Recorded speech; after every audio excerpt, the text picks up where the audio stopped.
Okay, let's try lesson 3. Howdy folks, nice to see you again.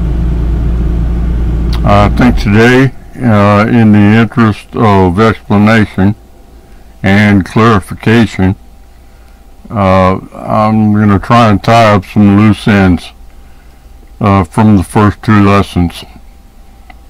One that I unbelievably left out about Trumpy Bear, and just some other things I neglected to include.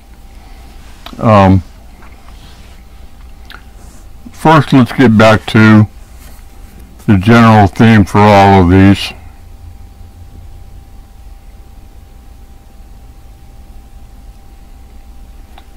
That's just about a do-over to fix the things we've screwed up in the past.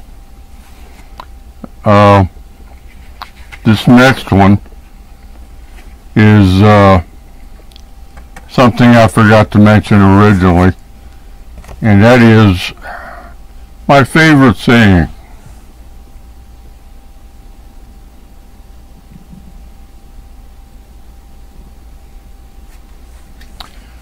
The reason I put this one in there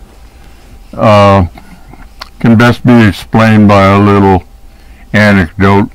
I tend to dress very comfortably in cotton.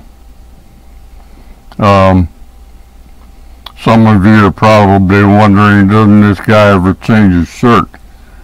Well, yes I do. When I first bought this shirt, I liked it so much I bought 10 more, and it has become my summer uniform, so you're not likely to see anything else until I did buy kind of a new wardrobe. I bought a whole bunch of shirts that were op art that should be arriving here shortly, and they're pretty stunning, but that's neither here nor there. I also tend to wear bib overalls. Once I found those, I fell in love with the fact that they had no belt and a lot of pockets. 6 plus a secret hiding compartment, if you want to call it that. But that's pretty much what I wear all the time. Long ones in the winter and short ones in the summer. So that's my general uniform, is this shirt or cotton plaids in the winter in the cold weather, and bib overalls, long or short. By way of explanation, let me just pass this along now. In this little town I live in, I was reading Stephen Hawking's books, A Brief History of Time, and his other companion books, and I took him back to the library one day, and when I walked in, I walked up to the desk and noticed the librarian, kind of an elderly woman, was just dressed to the nines. This was probably her big day out on the town, but she kind of looked at me and saw the bib overalls and was thinking, uh-oh, what turnip truck did this guy just fall off of? And I took my Stephen King's books and set them down on the desk, and she just sashayed over, and I could see the wheels turning in her head, which kind of startled me because I didn't really know anybody in this town. So she looked at me, and I'm sure what she was thinking of, I'm going to expose this guy as the fraud that he is. When she saw the Hawking books, she asked me about some Hawking story from one of the books, and I didn't really recognize the story right offhand, but she figured, oh boy, I got him now.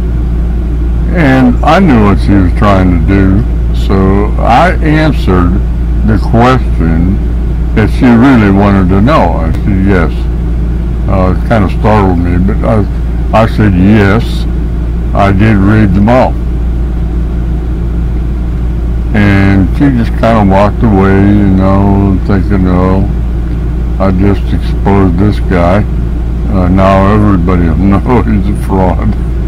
And I didn't take it any further because I was a new kid on the block, so to speak, and just kind of let it slide. But if she ever does it again, I'm going to expose her for the charlatan that she is. Okay, so much for that. That's the one thing about my favorite saying. Don't judge a book by its cover. You know what that means. Sometimes the prettiest covers on a book lead to the worst stories you've ever read. So be careful. Now the other thing, before we get into tying up some loose ends, is the other general theme, and that is this.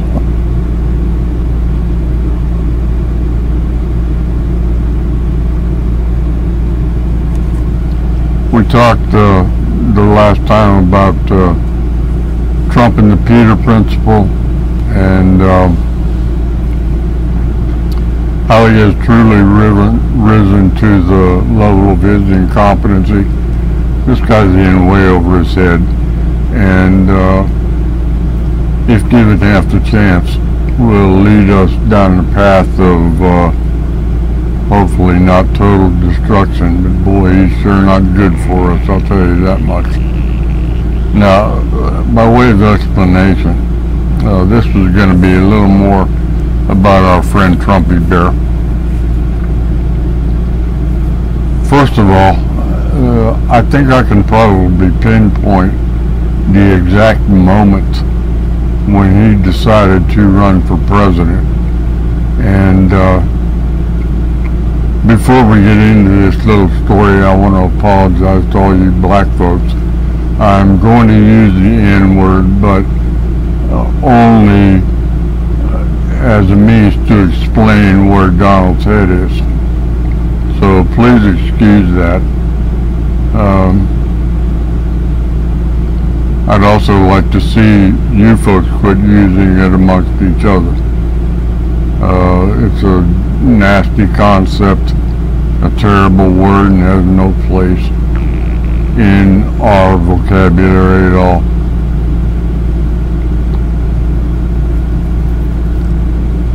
Now, the moment Trump decided to run, I believe it was at a Washington, D.C. National press conference where President Barack Obama was speaking.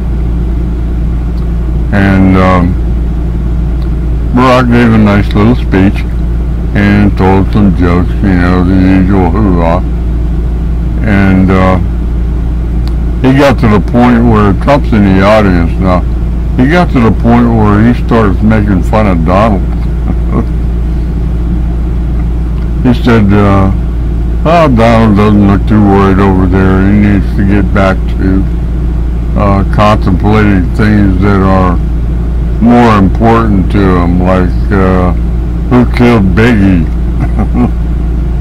and what happened to Tupac's killer. And that, of course, drew a huge laugh from everybody except Donald. Donald was just sitting there stone-faced. And I am sure that this was the instant that Donald chose to run for president. And I believe this is exactly what was in his mind at the time. And that is, I'm gonna show this fucking nigger just exactly who runs the show. Again, I apologize for the use of the N-word. You won't hear it again. but as a descriptive term, I believe that's exactly what was in Trump's mind. So after that, well, the rest is political history. He used all his money to pull out all the stops, and somehow this knucklehead got elected. I simply couldn't believe it. I still can't. But hopefully we're going to fix that. One other thing about, we talked last time about news sources. Any of you that are watching Fox News, it's kind of a news joke. You are getting nothing but the Republican point of view, from Limbaugh to all the rest of them. And they're not sneaky about it. They bombard you with this stuff every chance they get. But it's totally one-sided. That's what I meant at the time by when your news sources are privately owned, you are getting the opinion of the owner of the news source. And Fox is the most blatant of all of them when it comes to pushing the Republican cause. Enough about that. Okay. So, we've also discussed what Donald's presidency has done, the divisiveness he sowed among all of our allies and friends around the globe. Just everywhere. He's pissed off everybody. And I think he'd be well to remember what's in the Bible. As ye sow, so shall ye reap. And I'm sure he's run into a lot of that. I don't think anybody takes him very serious anymore. His reputation should by now be totally shattered, especially around the world. They know him for the fraud that he is. And so do we. So we need to dump Trump. Okay, another thing to clear up. Let's get back to the founding of our country again. Our country was founded by elitists. They were all, the founding fathers, were rich in their own endeavors, be they farmers or businessmen or whatever have you. They were the rich of the time. And throughout history, we have had a propensity to follow the rich, mostly because they were better educated than we were, and had more money. They generally took care of us more or less, and we fought in their armies and so on and so forth. And we're kind of sliding back towards that now, which is not a good thing. It's a horrible thing. We're getting back to the days of feudal lords and serfs and peasants, and we certainly don't want to go there. With all the education that's evolved now, we have access to all the schooling that anybody does. Which brings me to the Ivy League and versus the other schools in the country, the public and private, whatever they may be. To attend an Ivy League school, you're looking at roughly, let's say by now, it's pretty close to $50,000 a year. And the elitists want it that way. they want us to think that these are the best schools, and they don't want us there. That's why the tuitions are so high. Now they do have scholarship programs for a token peon here or there, but not enough to make a difference. And about that, it doesn't matter really where you go to school. The calculus that I studied in my little school is the same calculus they study at Harvard and MIT and Yale and all the others. Calculus doesn't change. Calculus is calculus. Whether you learn it at Harvard or you learn it at East Tennessee Tech, doesn't matter. It's still calculus. And the same thing for history. History doesn't change because you go to school somewhere else. History is still history. And sociology. And medicine. And you can go right down the list of everything. The subject is the subject. It doesn't change.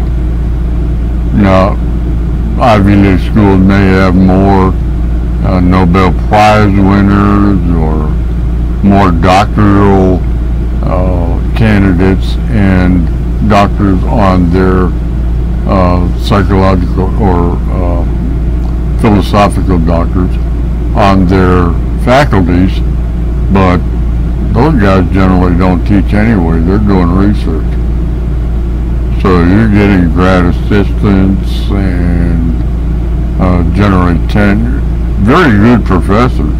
I mean, they're very knowledgeable in their subject areas, but they're not necessarily any better than the guys at University of Tennessee or Florida or Texas or Stanford or UCLA or Michigan or Wisconsin or any of the other private or public schools. The subject matter is the subject matter. It does not change because of the school where you learn it. It stays the same. So learn your lessons well. Now I want to mention this again because it's kind of disturbing. I mentioned it once before, but let's get back to it. The recent death of George Floyd and all of that death led to necessitated the outpouring of millions of Americans, and rightfully so. It should have led to that. And the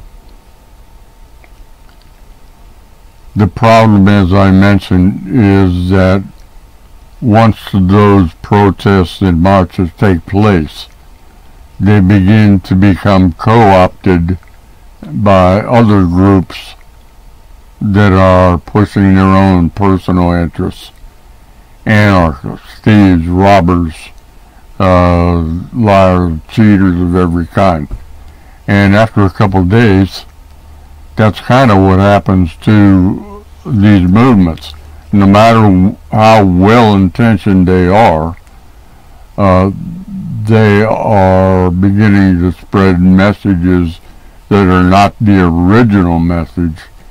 They are what these secondary groups tend to push to the forefront. For instance, there is a movement afoot to defund the police and change our basic policing system. I believe that's a huge mistake. When you're having a problem, you want a police officer there yesterday to take care of the problem for you, because it's obviously something that's gotten out of hand. So we don't want to defund the police. I don't believe we need to reorganize the police. It might be good locally to take a look at the structure of the policing situation, who's policing what areas and how, but nationally, we don't want to get rid of the police. That would be a huge mistake, but that's what the anarchists push, and that's their basic tenet, is to create chaos. That's what anarchists do. They push chaos because they thrive in those situations, but society in general certainly doesn't. So after a couple of days, let your marches and protests die out before they're co-opted by these other radical groups and used for ill as opposed to benefit. Okay, back to the elitists that framed our Constitution and Declaration of Independence. They had the right idea. They started us on the path to democracy, but they kind of held back a few things so that they and their ilk could still keep control. I believe that the electoral college is one of those remnants. It has no practical purpose other than for the rich to maintain control. The delegates to that electoral college, and that's when we vote, that's what we're actually voting for, are the electors sent to the electoral college. I don't know why I keep saying electoral. Electoral.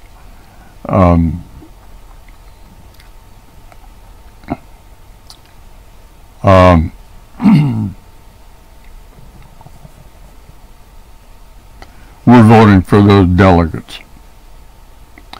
and they in turn vote for the president. The problem there is that they are not required to vote as they're elected. They can vote any way they want to, and that, I believe, is the means the rich have to maintain power, just in case we elect a dog or something insane as that. So enough about the elitists.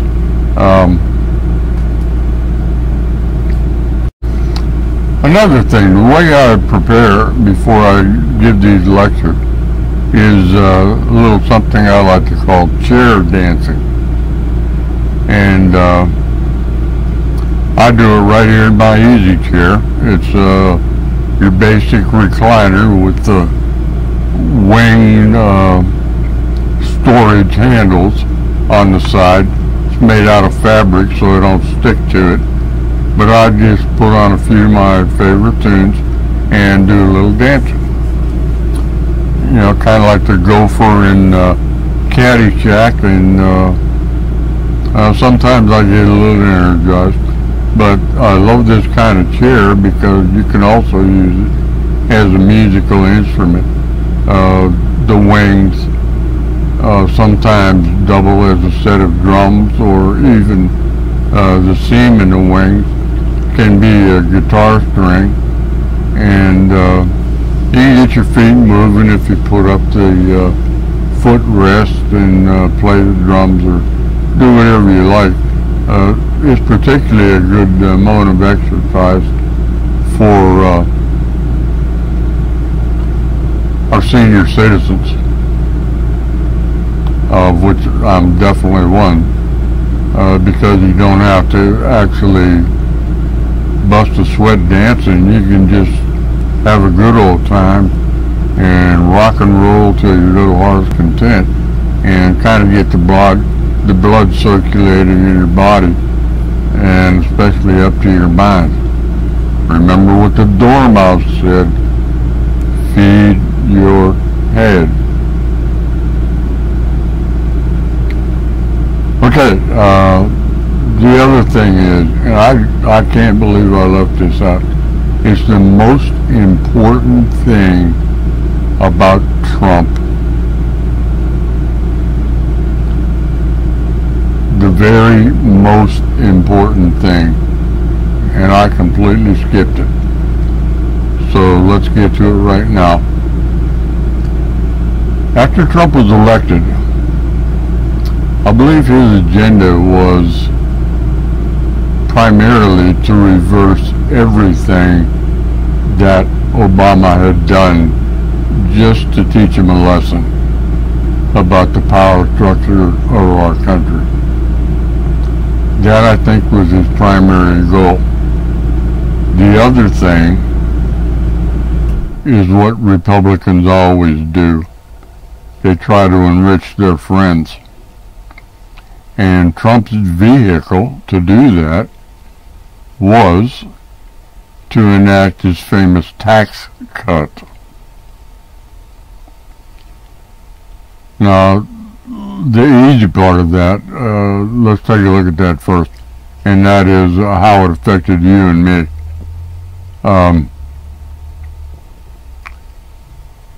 I retired from the IRS, so I know a little bit about tax and tax structure.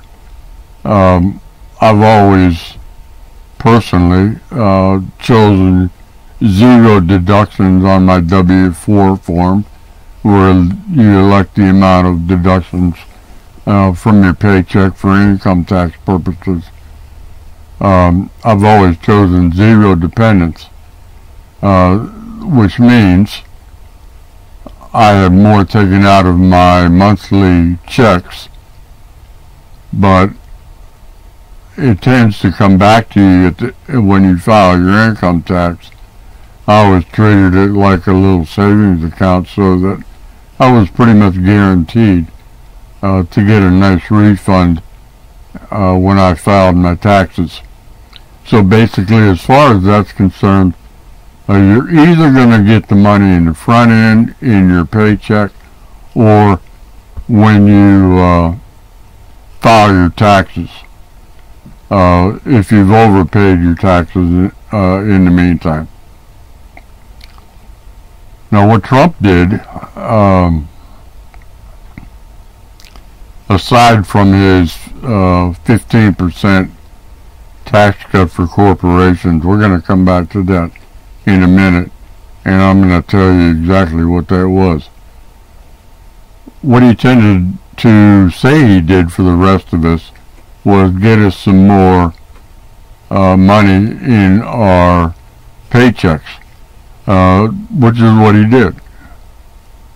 And I think all of you sadly found out that when you filed your tax returns, well, that money was, you had no longer overpaid your taxes. You either got a very limited refund, or you might have even ended up owing money. And Trump knew that. All the little changes he made to deductions and taxable income, I believe that those all tended to cancel out any gains that you might have made. Now, there may be instances where somebody did better, both in their paycheck and filing their taxes, but I believe those are few and far between. Basically, we ended up getting a little bit of money in our paycheck and losing a lot of the credits that we normally had to claim a refund when we filed our taxes. Now, this is the big thing that he did. Trump said, we're going to decrease the corporate tax from 35%, which it had been under Obama, to 20%. And it's going to help our businesses be more competitive in the international market, which is what it said.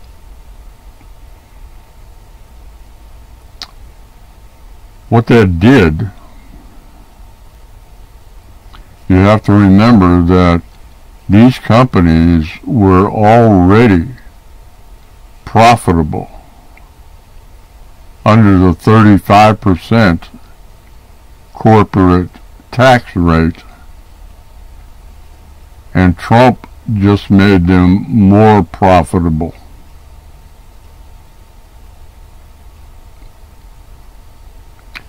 It's kind of like all those companies that went to China, Trump rewarding them for taking their business elsewhere. The only reason they went to China was the cheap labor, so they could increase their profits by preying on the poor situation of the Chinese workers. And what happened when they got that tax cut? Some of the companies gave $1,000 bonuses maybe to their employees, but others took every penny of that money that they're saving and bought up their own stock. Now, why did they do that? Because they're all publicly traded companies. They have stocks on the New York Stock Exchange, and by buying up those shares, they no longer have to pay out dividends to those who own those shares. And again, they're making themselves more profitable. So Trump, this is what he really did, and this is what sticks in my craw. He stole, yes, as in steal, he stole trillions of dollars from our treasury and gave it to his rich corporative friends. It was the biggest theft in our government's history. And make no mistake about it, that's exactly what it was.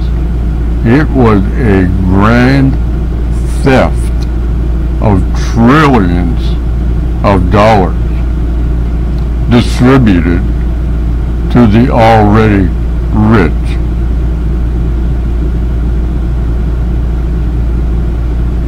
That's Trump. That's Republicans. That's what they do. So you might ask yourself, well, how do they keep getting elected? Well, they push the side issues, right to life, family,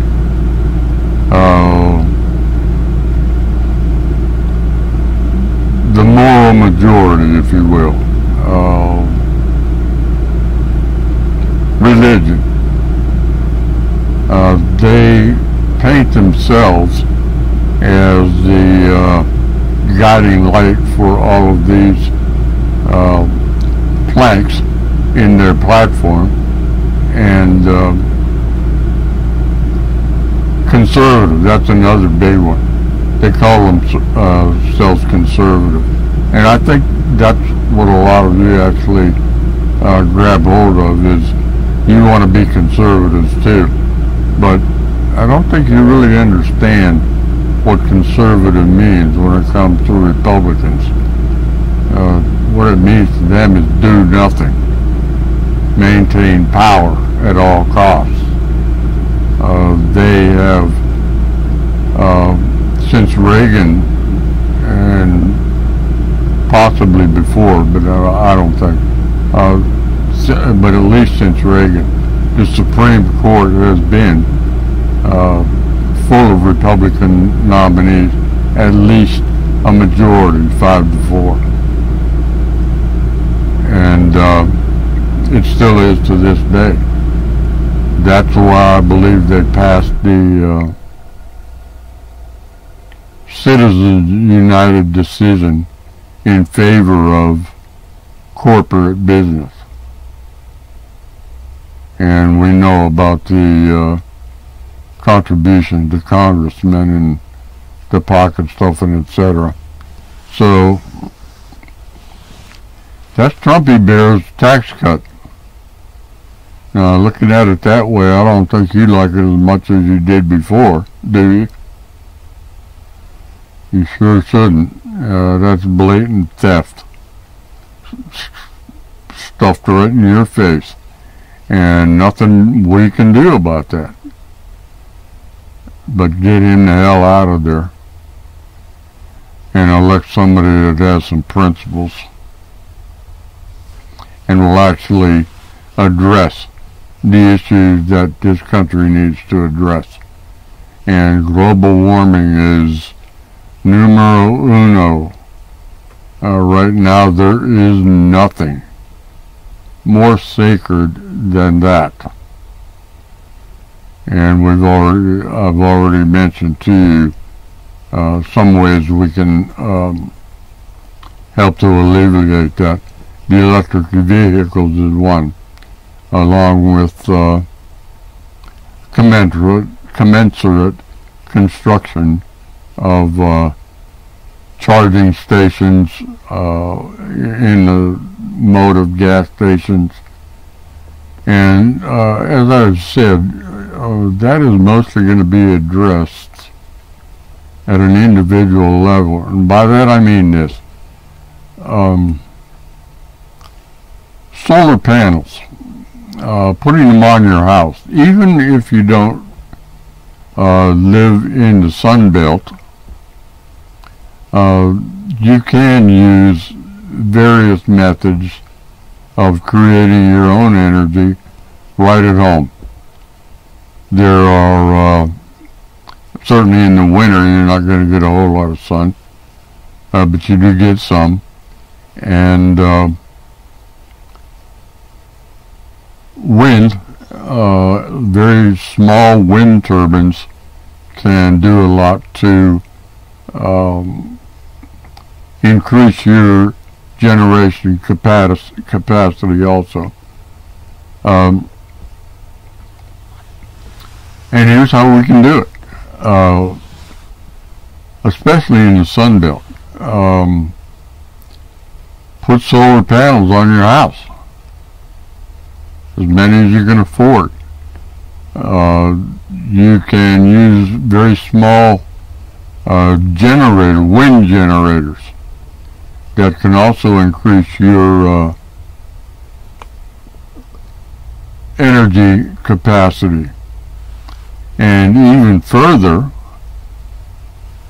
the pioneers, when they settled the West, built famously sod houses and roofs. You might remember the term sod busters for farmers.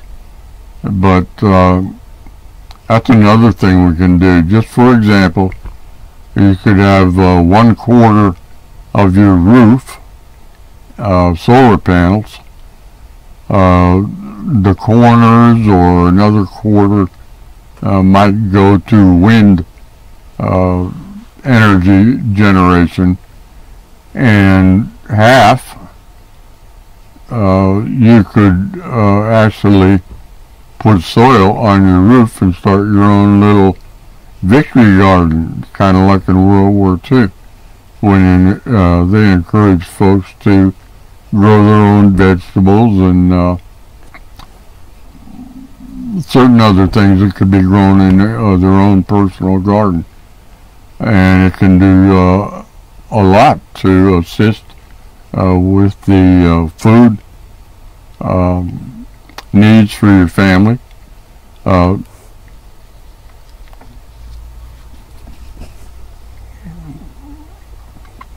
Sorry about that. My nose is getting a little itchy here for some reason. But a sod roof on at least half your house can generate a lot of food for your family. And canning, which is a lost art form that used to be a necessity, can certainly keep that food in storage for as long as necessary. So it can be a very viable solution to your food issues, some of your food issues, and definitely your energy issues, because as I've said, I believe energy is going to be best tackled locally. Now, one thing just popped into my mind here, and this is kind of irony at its finest. A guy named Rick Scott, he was the governor of Florida not too long ago. I know he was going to run for Congress. Hopefully he didn't get there. I'm not really sure about him, but here's what he pulled in Florida. Florida, our sunshine state. Rick Scott says and gets enacted by his state legislature that they could not put solar arrays on their houses in the Sunshine State. God only knows what the reasoning was behind it, so he could get everybody in his state to go along with him. But it certainly wasn't sensible, and the reason he did it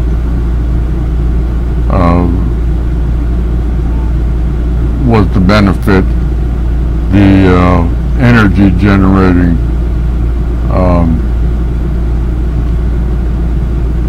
quantities in his state, the power plants, the electric companies, and I'm sure he benefited from it.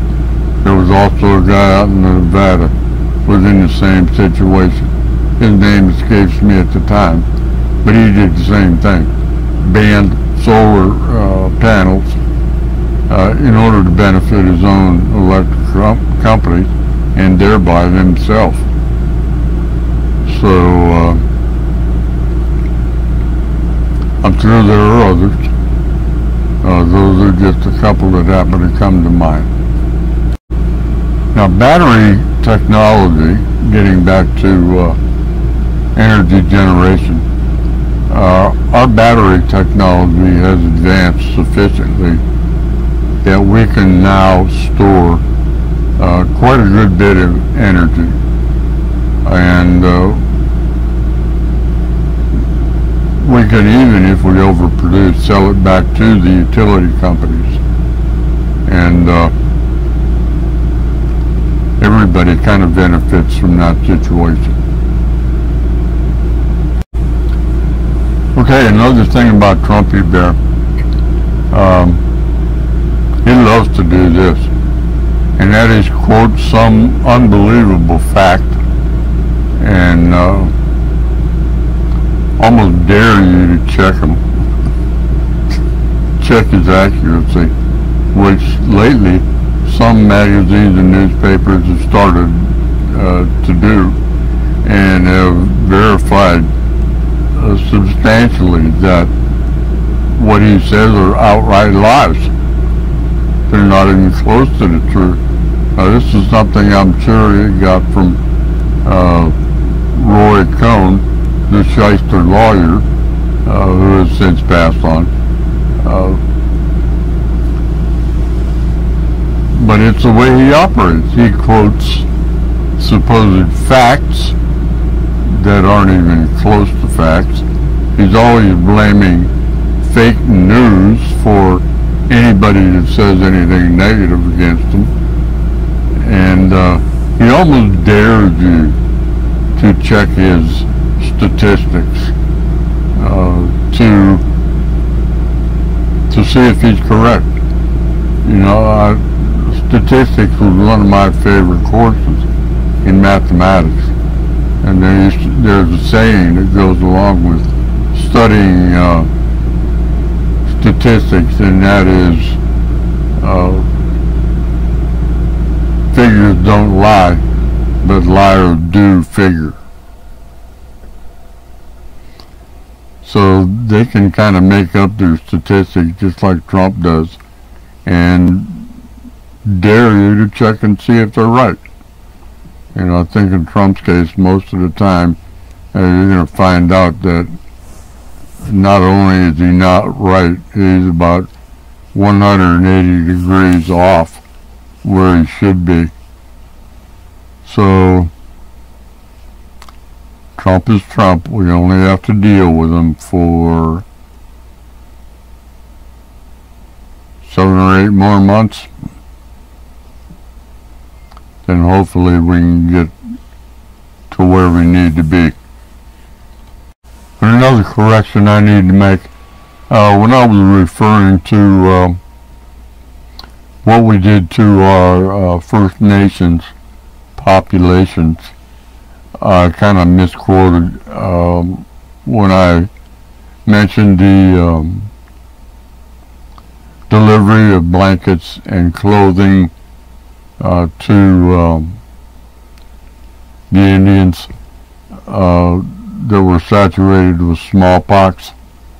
I refer to that as chemical weapons, and of course they're biological weapons, but we used them. We sure did. Another little story here.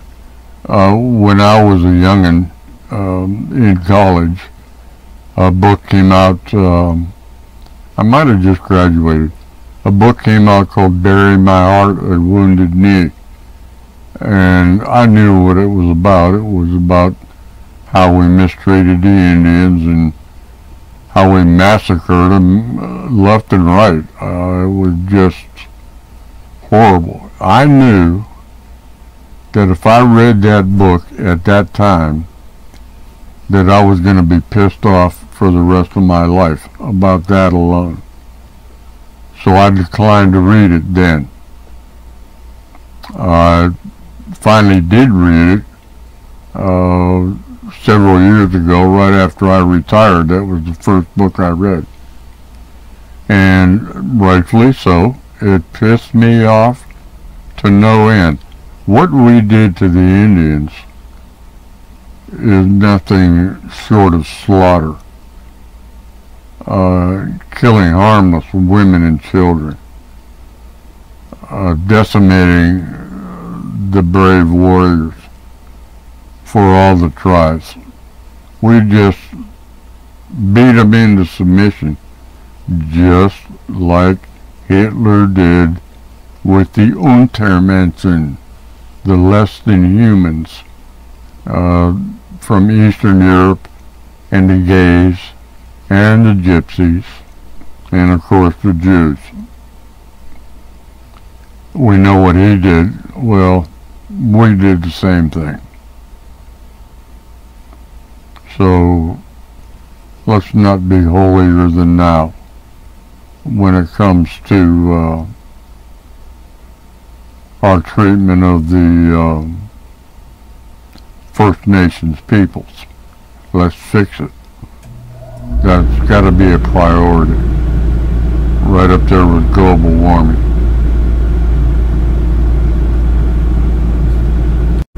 Okay, I think I've tied up some loose ends. I accomplished what I needed to. And I'll be back with 2 or 3 days with another lesson. We're going to hit on global warming again and why it's happening, how it's actually affecting you personally, and the general balance in our planet's ecosystems. And at that time you'll see what is really going on as far as our environment is concerned. That's it for today. I'm about worn out, ready for a little more chair dancing, and like Tigger says, ta-ta for now.